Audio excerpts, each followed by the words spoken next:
ಆತ್ಮೀಯ ಎಲ್ಲ ಸ್ಪರ್ಧಾರ್ಥಿಗಳೇ ಹಾಗೂ ವಿದ್ಯಾರ್ಥಿಗಳೇ, ಮತ್ತೆ ಎಂದಿನಂತೆ ಇವತ್ತು ಕನ್ನಡ ತರಗತಿಯನ್ನು ಪ್ರಾರಂಭ ಮಾಡ್ತಾ ಇದ್ದೇನೆ. ವಾಡಿಕೆಯಂತೆ ಮೊದಲು ಪ್ರಸಿದ್ಧ ಸಾಲನ್ನು ಹೇಳುವುದು ನಮ್ಮ ಪಾಠದ ಮುಖ್ಯ ಧ್ಯೇಯವಾಗಿದ್ದು, ಆ ಒಂದು ಪ್ರಸಿದ್ಧ ಸಾಲು ಯಾವುದು ಅಂತ ಕೇಳಿದ್ರೆ ಡಾಕ್ಟರ್ GS ಶಿವರುದ್ರಪ್ಪನವರು ಒಂದು ಭಾವಗೀತೆಯನ್ನು ಹೇಳ್ತಾರೆ. ಅದು ಇತ್ತೀಚೆಗೆ ಎಲ್ಲ ಕಡೆ ಅಂತ ಸಾಲುಗಳನ್ನು ಕೇಳುವಂತ ಒಂದು ಪರಂಪರೆ ಪ್ರಾರಂಭವಾಗಿದೆ. ಅದು ಆ ಪದ್ಯ ಯಾವುದು ಅಂತ ಕೇಳಿದ್ರೆ ಅದನ್ನ ಹಾಡಿನ ಮೂಲಕ ಹೇಳಿ ನಾನು ಪಾಠಕ್ಕೆ ಬರ್ತಾ ಇದ್ದೆ. ಎಲ್ಲೋ ಹುಡುಕಿದೆ ಇಲ್ಲದ ದೇವರ ಕಲ್ಲು ಮಣ್ಣುಗಳ ಗುಡಿಯೊಳಗೆ ಎಲ್ಲೋ ಹುಡುಕಿದೆ ಇಲ್ಲದ ದೇವರ ಕಲ್ಲು ಮಣ್ಣುಗಳ ಗುಡಿಯೊಳಗೆ ಇಲ್ಲೇ ಇರುವ ಪ್ರೀತಿ ಸ್ನೇಹಗಳ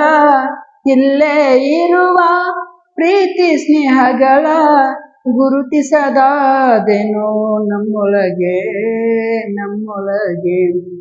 ಗುರುತಿಸದಾದೆನೋ ನಮ್ಮೊಳಗೆ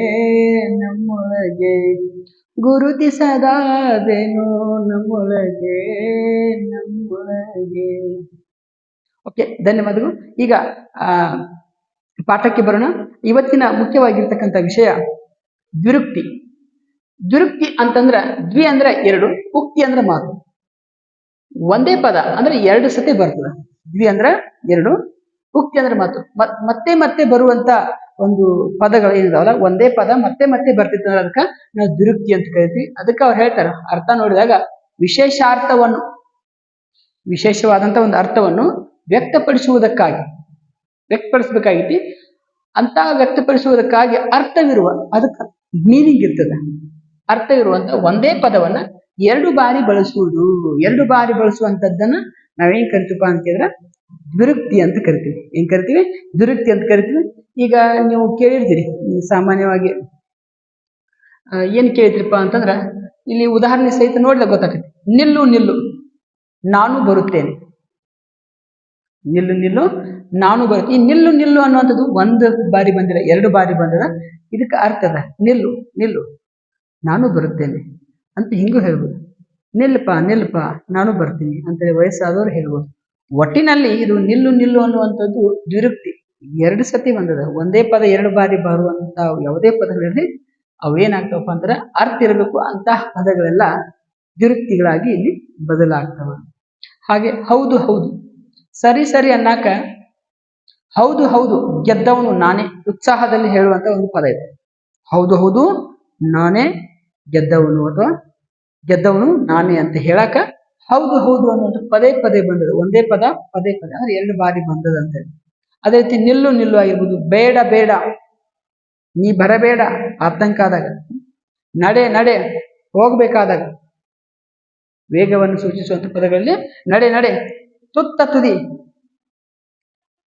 ಬಹಳ ಎತ್ತರಕ್ಕ ನಾವು ಒಂದು ಯಾವ್ದು ಮಾತು ಹೇಳ್ಬೇಕಾಗಿ ತುತ್ತ ತುದಿ ಅನ್ನಕ್ ಹೋಗಿ ತುತ್ತ ತುದಿನೂ ಅನ್ಬಹುದು ನಾವು. ಆ ತರ ಪದಗಳು, ಹೌದಾ? ಅದರಲ್ಲಿ ಮೊದಲು ಮೊಟ್ಟ ಮೊದಲು ಅನ್ಬೋದು. ಆಮೇಲೆ ಮೊದಲು ಅನ್ನೋದು ಹೋಗಿ ನಾವು ಮೊಟ್ಟ ಮೊದಲು ಅನ್ಬೋದು, ಮೊದಲು ಅನ್ಬೋದು. ಸೊ ಈ ರೀತಿ ಎರಡು ರೀತಿ ಏನಪ್ಪಾ ಅಂದ್ರೆ ನಾವು ಪದಗಳನ್ನ ಇಲ್ಲಿ ನೋಡ್ತೀವಿ ಅಂತಕ್ಕಂಥ. ಹಾಗಾಗಿ ಮೊದಲು ಅನ್ನುವಂತ ಎರಡು ಪದಗಳನ್ನ ಇಲ್ಲಿ ಗಮನಿಸ್ತಾ ಹೋಗ್ತೀವಿ. ಓಕೆ, ಸೊ ಹಾಗಾಗಿ ಇವೆರಡೂ ಏನಂತ ಕೇಳಿದ್ರೆ, ಇವೆಲ್ಲವನ್ನೂ ಗಮನಿಸಿದಾಗ ಇದು ದ್ವಿರುಕ್ತಿ ಅಂತೇಳಿ ನಾವು ಗಮನಿಸ್ತಾ ಹೋಗ್ತೀವಿ. ದ್ವಿರುಕ್ತಿ ಅಂತಂದ್ರೆ ಏನಪ್ಪಾ ಅಂತಂದ್ರೆ ವಿಶೇಷ ಅರ್ಥವನ್ನು ಕೊಡುವುದಕ್ಕಾಗಿ ಅಥವಾ ವ್ಯಕ್ತಪಡಿಸುವುದಕ್ಕಾಗಿ ಅರ್ಥ ಇರುವ ಒಂದು ಪದ ಪದೇ ಬರ್ತಿತ್ತಂದ್ರೆ, ಎರಡು ಬಾರಿ ಬರ್ತಿತ್ತಂದ್ರೆ. ಹೋಗು ನಿಲ್ಲು ಹತ್ತಿರ ಬಾ ಇವೆಲ್ಲವೂ ಏನಪ್ಪಾ ಅಂತಂದ್ರೆ ದೂರ ಹೋಗು. ಸೊ ಇವೆಲ್ಲವೂ ಏನಪ್ಪಾ ಅಂತ ಕೇಳಿದ್ರೆ ದ್ವಿರುಕ್ತಿಯ ಆಗಿ ನಾವು ಬಳಸ್ತಾ ಹೋಗ್ತೀವಿ. ಕನ್ನಡದಲ್ಲಿ ಸಾಕಷ್ಟು ಹಾಡುಗಳಲ್ಲಿ, ಪದ್ಯಗಳಲ್ಲಿ ಇವುಗಳನ್ನೆಲ್ಲ ಬಳಸಿದ್ದು ಉಂಟು. ಮತ್ತೆ ನಾವು ದಿನನಿತ್ಯ ಮಾತನಾಡುವುದರಲ್ಲಿಯೂ ಸಹ ಏನಪ್ಪಾ ಅಂತಂದ್ರೆ ಈ ರೀತಿ ದ್ವಿರುಕ್ತಿಗಳನ್ನ ಬಳಸ್ತಾ ಹೋಗ್ತೀವಿ. ಹೌದಾ? ಬಹುತೇಕ ನಾನು ಈ ವಿಷಯವನ್ನ ಹೇಳಿದಾಗ ನಿಮ್ಗೆ ಅರ್ಥ ಆಗಿದೆ ಅಂತೇಳಿ ನಾನು ಭಾವಿಸ್ತೀನಿ. ಇದ್ರ ಮುಂದೆ ಇನ್ನೊಂದು ಟಾಪಿಕ್ ಅನ್ನು ತೆಗೆದುಕೊಂಡು ನಾವು ನುಡಿಗಟ್ಟು ಅಂತ ಏನ್ ಹೇಳ್ರಿ, ನುಡಿಗಟ್ಟು ಅಂತ ನೋಡ್ತೀವಿ. ಪದಗಳು ಇರುವುದೇ ಪದಗಳು ಇರುವುದೇ ಬೇರೆ, ಅದು ಕೊಡುವ ಅರ್ಥ ವಿಶಿಷ್ಟ ಅಥವಾ ಅದೊಂದು ಬೇರೆ. ಸೊ ನೋಡ್ರಿ, ಪದಗಳು ಇರುವುದೇ ಬೇರೆ ಮತ್ತು ಅದು ಕೊಡುವ ಅರ್ಥ ಇನ್ನೂ ಬೇರೆ. ಪದಗಳೊಂದು ಇರ್ತಾವ, ಪದಗಳು ಬೇರೆ, ಅಕ್ಷರಗಳು ಬೇರೆ ಇರ್ತಾವ ಮತ್ತು ಅದಕ್ಕೆ ಅರ್ಥ ಬೇರೆ ಇರ್ತೈತಿ. ಸೊ ಅಂತ ಒಂದು ಪದಗಳಲ್ಲಿ ನಾವು ನೋಡ್ತೀವಿ. ಅವನು ಸಾಲ ತೆಗೆದುಕೊಂಡು ನನಗೆ ಕೈ ಕೊಟ್ಟ, ರೊಕ್ಕ ತೆಗೆದುಕೊಂಡ ಬಟ್ ಹೊಳ್ಳಿ ಅವನು ಕೊಡ್ಲಿಲ್ಲ ಅನ್ನಕ ಕೈ ಕೊಟ್ಟ ಅಂತ ಹೇಳ್ತೀವಿ. ರೊಕ್ಕ ತಗೊಂಡ ಬಟ್ ಹೊಳ್ಳಿ ಅವನ ಸಾಲ ಬಡ್ಡಿ ಕೊಡ್ಲಿಲ್ಲ, ಅಥವಾ ಮೊತ್ತ ಮತ್ತು ಸಾಲ ಅದೇಂತರ ಬಡ್ಡಿ ನಮ್ಗೆ ತಿರ್ಗಾ ಹೊಳ್ಳಿ ಕೊಡ್ಲಿಲ್ಲ ಅನ್ನಕ ಕೈ ಕೊಟ್ಟ ಅಂತ ಬಳಸ್ತೀವಿ. ಮೋಸ ಮಾಡಿದ ಅನ್ನಕ ಕೈ ಕೊಟ್ಟ ಅಂದ್ರೆ ಏನ್ ಹೇಳ್ರಿ, ಮೋಸ ಮಾಡಿದ ಅಂತ. ಆಮೇಲೆ ಪರೀಕ್ಷೆಯ ನಂತರ ನಾನು ನಿಟ್ಟುಸಿರು ಬಿಟ್ಟೆ. ಏನ್ ಬಿಟ್ಟೆ? ನಿಟ್ಟುಸಿರು ಬಿಟ್ಟೆ. ಅಂದ್ರೆ ನಾನು ನಿರಾಳ ಆದೆ ಅಂತ ಅನ್ನಕ ನಿಟ್ಟುಸಿರು ಬಿಟ್ಟೆ ಅಂತ ಹೇಳ್ತಾರೆ. ಅಂದ್ರೆ ನೋಡ್ರಿ, ನಿಟ್ಟುಸಿರು ಬಿಟ್ಟೆ ಅನ್ನುವಂಥದ್ದು ಏನಪ್ಪ, ನಾನು ನಿರಾಳ ಆದೆ, ಪರೀಕ್ಷೆ ಮುಗಿದ ನಂತರ ನಾನೇನದೆ ಗೊಂದಲ ಆತಂಕ ಭಯ ಏನಿಲ್ಲ ನನಗೆ ಅಂತ. ಇನ್ನು ಸಿಡಿಲಿನ ಆರ್ಭಟ ಕೇಳಿ ಜನ ಬೆಚ್ಚಿ ಬಿದ್ದರು.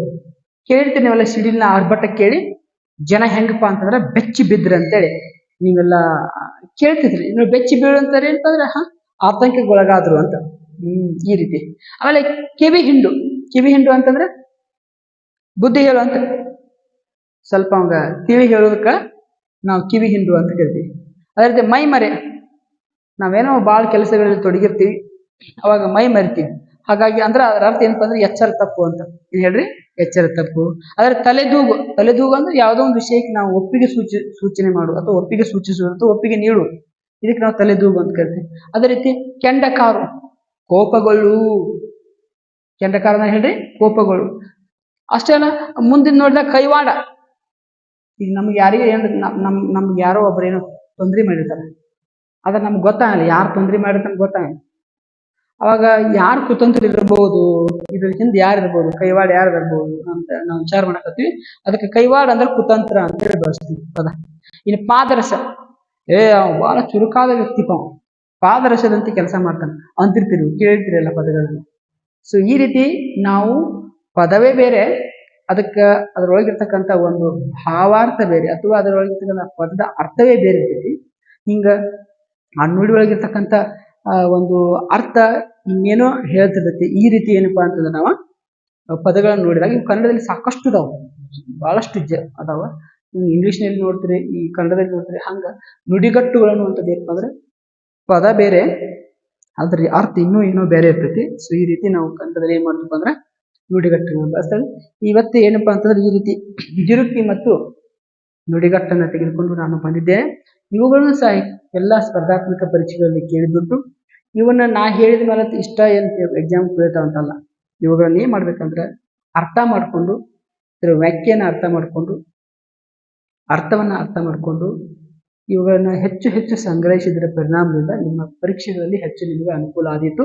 ಸೊ ಆ ನಿಟ್ಟಿನಲ್ಲಿ ನಿಮ್ಮ ಪ್ರಯತ್ನ ಇರಬೇಕಂತ ಹೇಳ್ತಾ ಇವತ್ತಿನ ತರಗತಿಯನ್ನ ನಾನು ಮುಗಿಸೋಕ್ಕಿಂತ ಮುಂಚೆ ನಿಮಗೊಂದು ನಾನು ಮತ್ತೆ ನೆನಪು ಮಾಡಬೇಕಾದ ವಿಚಾರ ಏನಪ್ಪ ಅಂತ, ಈ ರೀತಿ ನಮ್ಮ ಪದೇ ನಾವು ದಿನ ನಿಮಗೆ ಹೇಳೋದಿಷ್ಟ, ನಿಮ್ಮ ಸಹಕಾರವೇ ನಮಗೆ ಪ್ರೇರಣೆ, ನಿಮ್ಮ ಸಹಕಾರವೇ ನಮಗೆ ಪ್ರೋತ್ಸಾಹ ಅಂತ ಹೇಳ್ತಾ ಇದೇ ರೀತಿ ಪ್ರೋತ್ಸಾಹವನ್ನು ಎಲ್ಲ ಕನ್ನಡ ನಾಡಿನ ಕನ್ನಡ ಮನಸ್ಸುಗಳು ಮಾಡಿದ್ದೇ ಆದರೆ 100% 100% ಹೇಳ್ತೀನಿ, ನಾನು ಹೆಚ್ಚು ಕಂಟೆಂಟ್ಗಳನ್ನ ಅಥವಾ ವಿಷಯಗಳನ್ನು ತೆಗೆದುಕೊಂಡು ಬರಲಿಕ್ಕೆ ನಾನು ಪ್ರಯತ್ನ ಪಡ್ತೀನಿ. ಅದರಿಂದ ನಿಮ್ಮ ಉಜ್ವಲ ಭವಿಷ್ಯ ನಿರ್ಮಾಣ ಆಗಲಿ ಅಂತ ಹೇಳ್ತಾ ನಿಮ್ಮ ಪ್ರೋತ್ಸಾಹ ನಮಗೆ ಇರ್ತೈತೆ ಅಂತ ನಾವು ಭಾವಿಸ್ತಾ ಇವತ್ತಿನ ತರಗತಿಯನ್ನು ಮುಗಿಸ್ತಾ ಇದ್ದೀನಿ.